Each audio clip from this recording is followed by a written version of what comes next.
Nothing says opening day like a baseball game played in Detroit in the snow.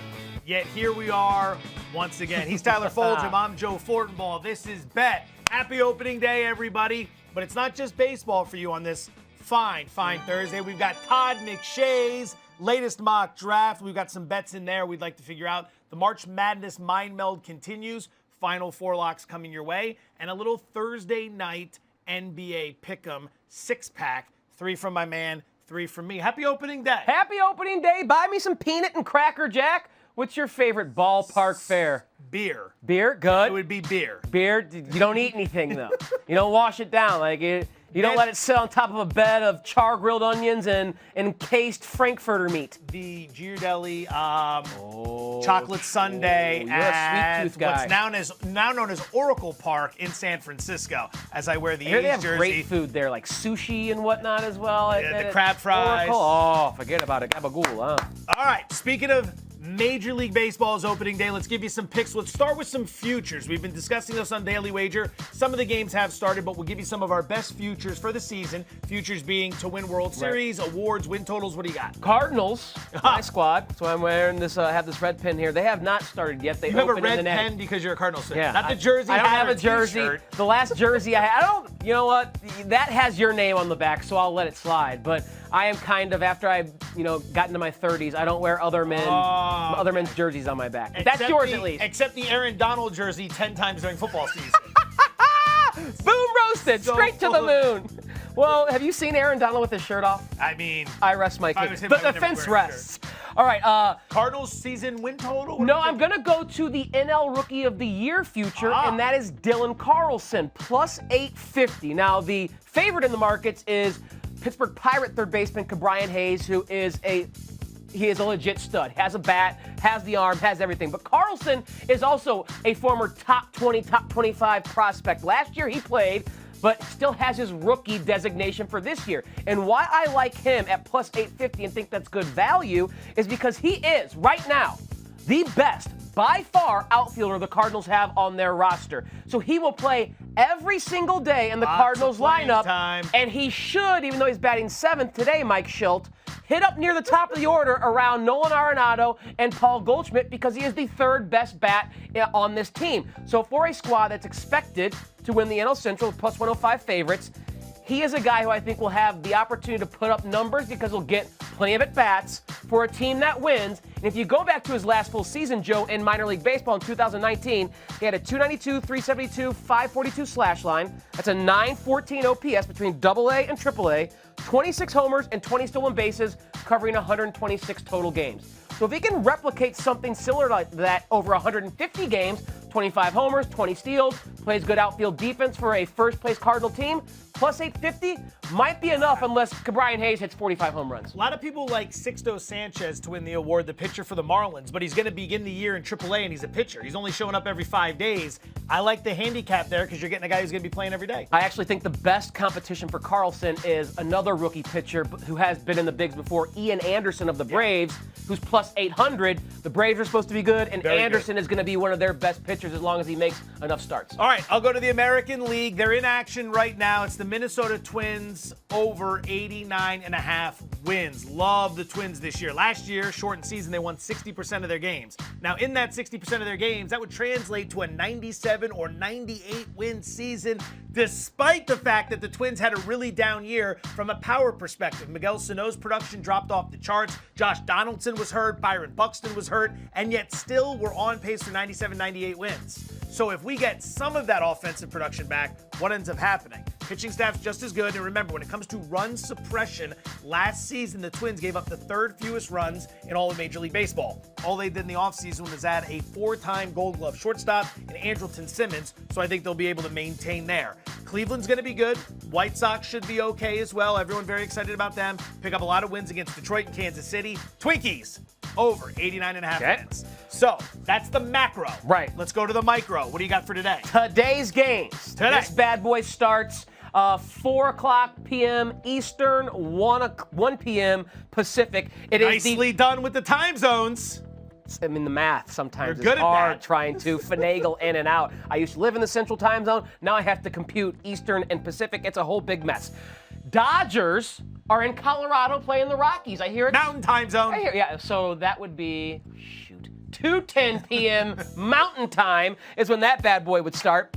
I'm going to go over 7.5 runs for the defending World Series champs and their potent lineup. Big number. You got to get 8 runs from the Dodgers. But they're in Coors Field. And check the weather. That's what you need to do when you handicap baseball. 66 degrees, beautiful day, not cold, wind blowing out about 5 to 10 miles an hour to left center.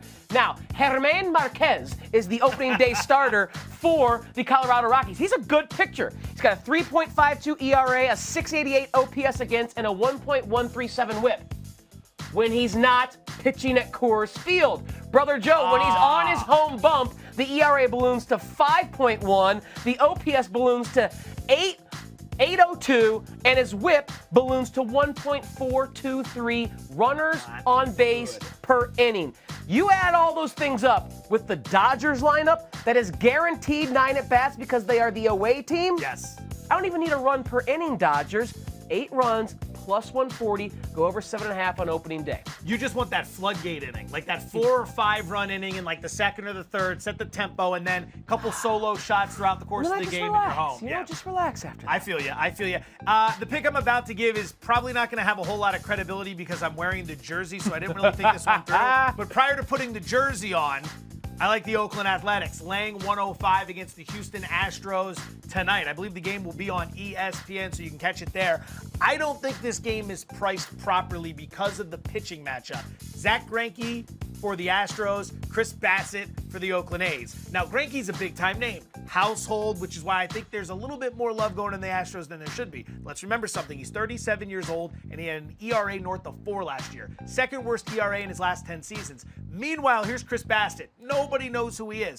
Career low 2.29 ERA last season. Had a sub-2 ERA in 3 spring training starts. Wow. He's pitching really well. You look at the A's lineup. Chapman, Olsen. They brought in Mitch Moreland. They got Ramon Laureano. They can rake for days. I thought this should be something more towards A's minus 120, minus 125, but I think the name Greinke still gets people very excited. The A's tonight, your pick to close it out. All right, feels good to be talking baseball. Talking baseball whip, back, baby. Woba, weighted runs Sierra, bunch of stuff that nobody can figure out outside of our favorite nerds. Shout out the nerds. We love you. We love the numbers.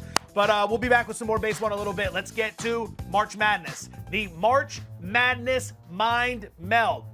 Update. This gentleman and I are going head-to-head all the way through the tournament. We have 2 picks to make today on the Final Four. Then we have a pick for the championship game. Our updated standings after the Elite 8. Here is where we stand. It's all right. It's all right. We were all on USC. Spoiler alert for when my picks come up. That was a mistake in hindsight. It turns out Gonzaga is actually quite good. Quite good. Oregon State, Houston, that was the first one out of the gate. We were on opposite sides. That was a very important win for you. Wait a second. The producers must have flipped that. I clearly said over in Arkansas, Baylor, and under in UCLA, Michigan. That's clearly what happened. Let's bring up Daddy's picks. Boom. Enough. Just enough to survive. You and I were in a situation where it was late going into the UCLA-Michigan game, and I think we were each, what were we? We were 1-2 going into the final game. And that was going to be a big determining factor. Never had a sweat there.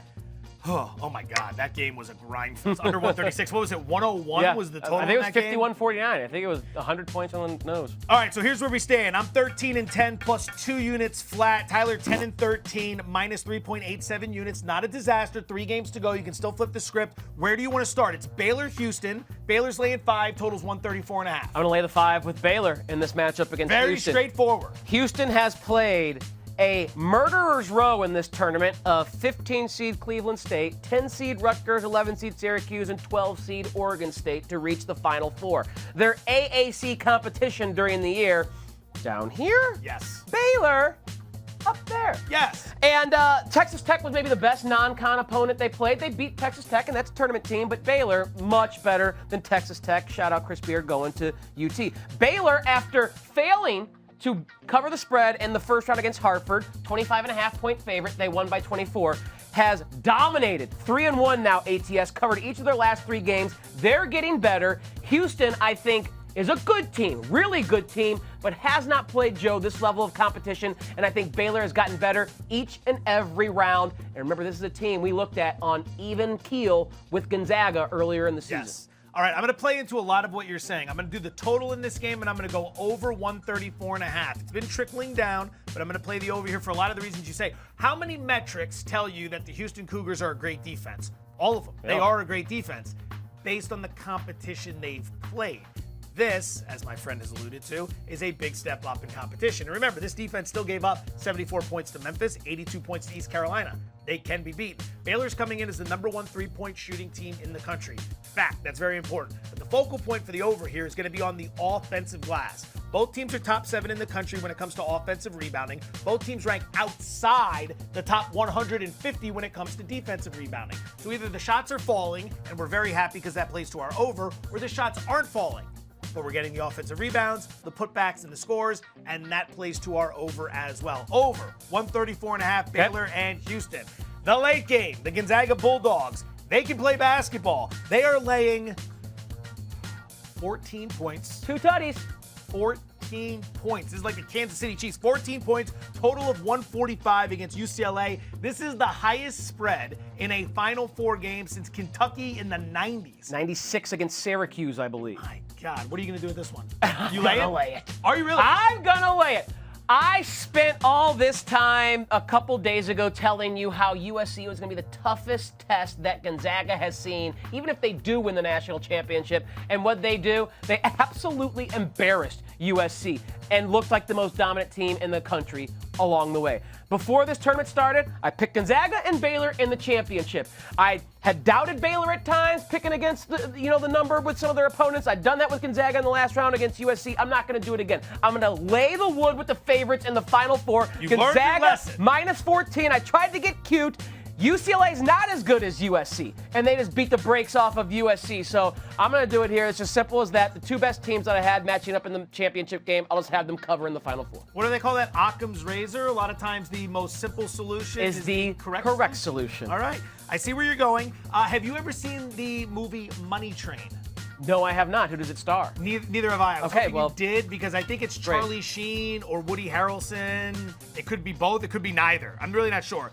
The reason I'm bringing up Money Train is that Gonzaga first half over has been a money train, and that's what we're going to play here. Over 69 points in the first half. I don't have time for the full 40 minutes, okay? I'm getting in, I'm getting out. It's Saturday night, it's Vegas. I got a wife and 2 kids. I'm not going to go party. I just got to get in and get out. I'm trying to make it dramatic for TV. You know where I'm coming from. Listen to these games that they have played in the tournament so far. Against USC, Gonzaga scored 49 points in the first half. The first half had 79 points total. Against Creighton, 43 points, 76 points total. Against Oklahoma, 46 points, 80 points total. And even against Norfolk, 43 points, 66 points total. This team's a money train. They are the #1 team in the country when it comes to first half scoring. They like to get out, they like to run, they like to score. Now, this is a lower number because of UCLA. They scored 51 points in a win over Michigan in the Elite Eight. So the number comes down because UCLA can play defense and they play at a slow tempo. Watch Gonzaga basketball. They will force you out of that tempo and you will be forced to run with them. USC plays defense at a slow tempo. What happened in that game? They went out and running. 79 points in the first half of that game when everyone thought it was going to be USC's defense and tempo grinding it down. First half over, 69 points. Money Train. Money Train is a 1995 American action film starring Wesley Snipes, Woody Harrelson, and Jennifer Lopez.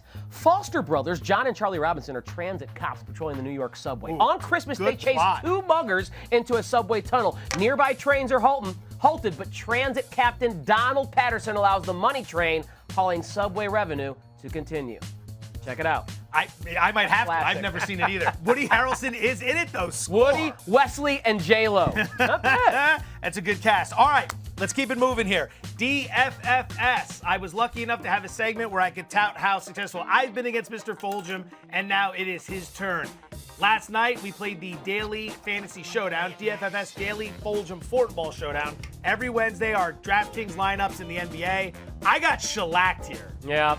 Great call on Derrick Rose, who didn't even play. Well, Robert Williams, also a late scratch due to COVID, but the trio I had from the Toronto Raptors is really what propelled me. They were awesome. Fred VanVleet had 9 stocks. Awesome. 5 steals and 4 blocks. OG Anunoby and Pascal Siakam did the dirty work there. Mike Conley and Jordan Clarkson, we were on that. Hamidou Diallo had a big game as well. So even with the 0 from Robert Williams, still put up a 286, which I will take. The killer here is that where I thought I was smart, Clarkson, Diallo, guys that were coming at great value, you were on it too. You got bad luck with James Harden as well. He left the game with a hamstring injury. Hey, look, you're going to make that type of investment. You have a small margin for error. He was the second highest priced player yesterday outside of Giannis, I think. I believe so. And he's got to get a huge number. He didn't even come close. Joe Ingles, thanks for nothing. Yeah. Derek Favors. I mean, when you're in the game, he was on the court. He was in the game. He's just not producing any points. of the stats I need. All right. Yeah, that was my concern with having Harden when there was that good value with Toronto. So we're tied up, what now, 6-6? 5-5 through 10 rounds. 5-5. Through 10 rounds, 5 wins for Mr. Fulghum, No blood. 5 wins for Mr. Fortenbaugh. Next Wednesday will be installment number 11, round 11. Now, time for a little 6-pack action. Let's pick some games. Game number 1 out of the chute. You and I each have a pick on this game. The Miami Heat are laying 3.5 with a total of 218. They're hosting the Golden State Warriors. This total is just way too high for me. I'm going to go under it, and I feel really good. Both teams top 10 in the NBA as far as defensive rating. Miami is 6th. Golden State is 8th. Now, both of them, too, are 2 of the top 10 teams in terms of under percentage in the NBA. Golden State at 28-19 to the under, 4th best under rate in the NBA. Miami at 27-21 to the under, 7th best under rate in the NBA. But what really stands out to me is the scores Miami Heat games have been recently. Yes. Their last 2 games, they have held opponents under 90 points. Understandable with the Knicks because of their pace, but holding Indy under 90 points, they like to get up and down the floor a little bit. Those 2 games against the Knicks featured 186 points and against Indy 179 points. I know the Warriors bring a better offense, especially if Steph Curry plays, but even if Klay Thompson was in this game and KD was back by the Bay, I still think with the Heat involved with their great defense and slow pace, this game is way too high at 218. I'm going under. All right, I'm going to lay the 3.5 with Miami cautiously. This was 1.5 last night. Then it goes up to 2, 2.5. We talked about it on Daily Wager this morning. We talked about it on the Daily Wager podcast. Subscribe, rate, review. Check us out. It's less than 10 minutes every single morning, Monday through Friday. And now it's up to 3.5. And the Heat just played last night in Indiana. The Warriors have been off since Monday. So something's up here. I'm hoping I'm on the right side. I think people have undervalued the Heat as of the current moment. They had a 6-game losing streak. People checked out on them, and now they've won 2 in a row. They feel like they're cooking again. They've been a very streaky team this season. The key here with the Warriors is the fact that, A, they don't play well on the road. 9-15 straight up, 9-15 against the spread on the road. And they don't play well against good teams. See, the Warriors are one of those teams that'll beat up on you if you're bad, but they'll lose to you if you're good. Case in point, against teams 500 or better, like the Miami Heat are, they're 9-20. Yeah. Okay? Against teams that are below 500, they're 14-4. This is a Miami Heat team that's better. And Victor Oladipo set to make his debut tonight. Hopefully he's listed as probable. Let's get out there, Oladipo. You're fresh.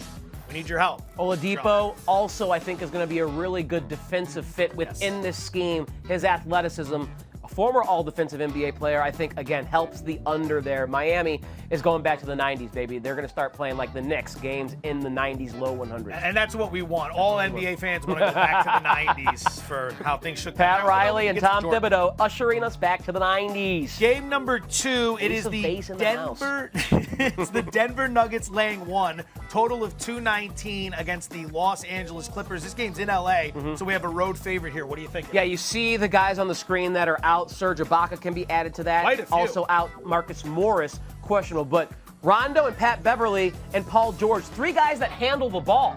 So with them all off the floor, I'm looking at Reggie Jackson, who's going to take over as the point guard. In this very same situation just a couple nights ago, when the Clippers lost to the Magic, Ty Lue had just an 8-man rotation. Reggie Jackson played 33 minutes and had 7 assists. So I, again, am going to go over his assist total, which is just 4.5 for Reggie Jackson. He has a 28.2% usage rate with all these guys off the floor, second on the team to only Kawhi Leonard, and he has the easiest matchup against Jamal Murray, the weakest defender in that starting group for the Denver Nuggets. So, again, I think 4.5 is just way too too low for Reggie Jackson, who will have to be on the floor and have to create offense for his teammates with no one else in the rotation. All right, I'm going to get involved in this game as well. I'm going to play the under at 219 total points. Pace in this game should be extraordinarily slow. Denver 28th in pace. The Clippers 25th in pace. Focus, Fortenbaugh. Pace, not place. Pace. Key here is the fact that Denver realizes they're a struggling team defensively. So they go out, they make the big trade for Aaron Gordon. Now, it's a small sample, but they played 2 games with Aaron Gordon. They held Atlanta to just 102 points. Atlanta's averaging about 113 on the year. They held Philadelphia to 95 points, albeit without Joel Embiid, but 95 points is still a decent production night from a defensive standpoint. Now, the Clippers are off this horrific loss to the lowly Orlando Magic the other night. Despite the depleted lineup, they're going to come to play. You're going to get a focused effort. So slow pace, good defense from the Clippers, good effort from the Clippers, improved defense from the Denver Nuggets. This thing's been trickling down all day. Under 219 is the pick for one Mr. Joseph Fortenbaugh.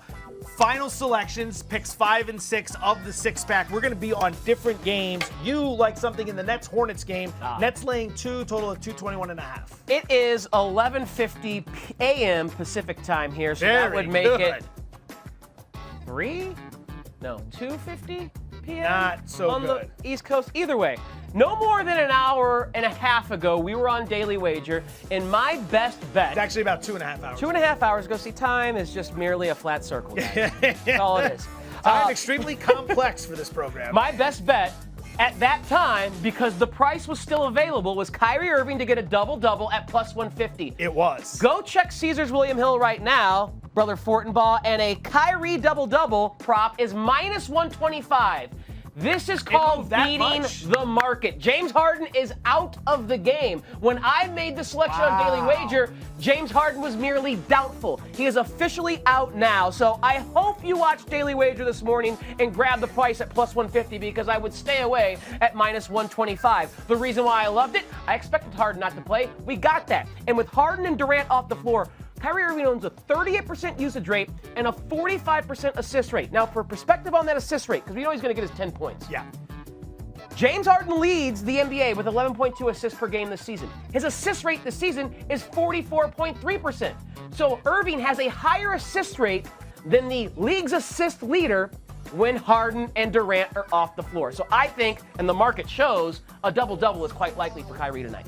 I'm confused. Are you making this pick right Not now, at minus or are you just 125. telling people you made the pick earlier? I'm telling people how smart I am for beating the market. But you didn't actually make a pick. Don't buy it at minus 125. It's not worth it. Play a prop on his point total, because he'll have 30 in this game. Lots of words. Hopefully and no you more watched words. Daily Wager and went to your book at that point to make a play. All right, final play. This is one I'm going to make, not one I did make or thought about making. Well, I made the pick earlier today. I'm right. Hawks, the Atlanta Hawks are in San Antonio taking on the Spurs. They're a half-point favorite, total of 220.5. I will admit it's my least favorite of the selections, but I'm going to lay the half point with the Hawks. John Collins out for this game, which is a bit of a concern, but we did see the Spurs play last night against the Kings, so it's a short turnaround. Atlanta has been on this grueling road trip where they haven't looked very good. They've dropped 3 of 4. So I think right now we get an opportunity to get them at a valuable price, because people see that they've lost 3 of 4 and they're like, same old Atlanta. That little streak under Nate McMillan wasn't any good. Well, who did they lose to in the 3 of 4, right? They're dropping games to teams, again, like the Clippers, the Nuggets, the Suns, good teams, right? Spurs aren't that. Spurs are 3 games over 500 with a negative point differential. That is an indicator that regression is coming. Spurs are a bit overrated in my opinion. San Antonio 1-4 against the spread over their last 5 home games. This is the tightest one of the 3. I like the other 2 more, so I'm power ranking them and going in order. Atlanta -0.5, pick number 3. All right.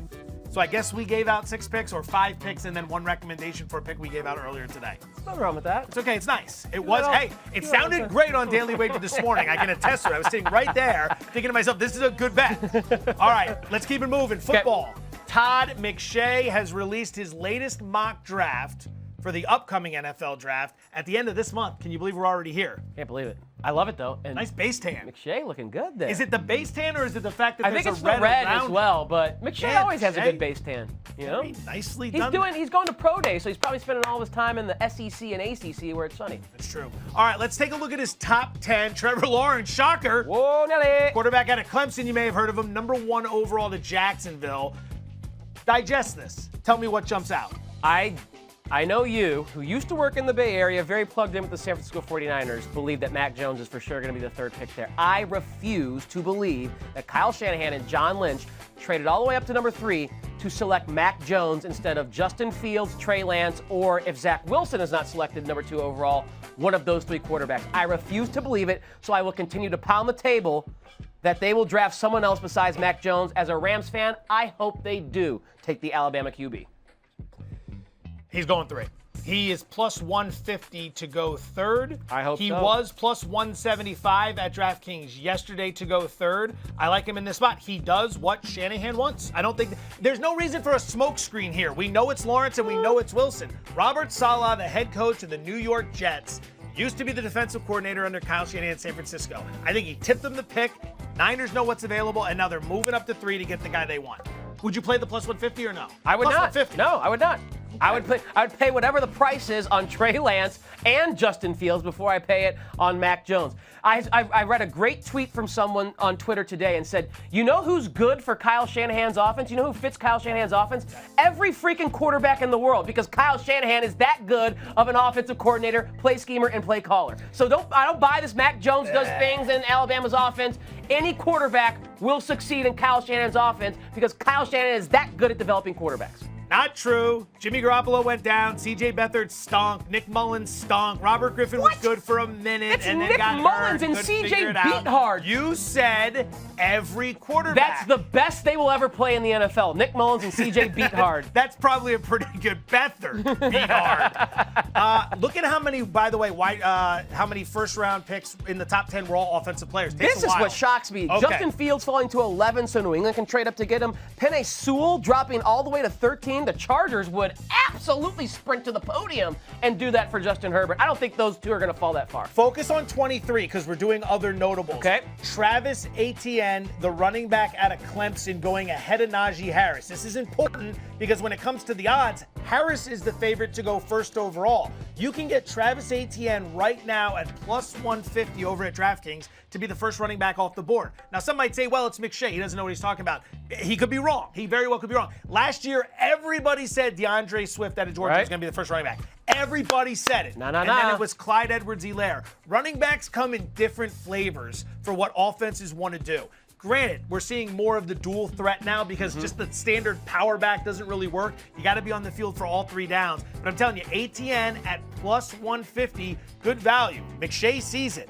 And it's not a lock that Najee Harris goes before anyone else. Although Harris looks a lot like Le'Veon Bell, not a surprise to see him at Pittsburgh 24. And I think neither of those running backs is going to be the first off the board. Really? We talked about this about a month and a half ago. I said North Carolina running back Javonte Williams at plus 800 was the guy I would wager on at that time. Well, now his price at Caesars William Hill is plus 550. The market is moving towards Williams. To me, when I watch the tape, the best, most complete back for this NFL draft class is Javonte Williams out of UNC. Javonte Williams. I will give you credit. You said that a while ago, and the price has fallen from plus 800 to plus 550. Plus 800 to plus 550. All right. Let's play a little good word.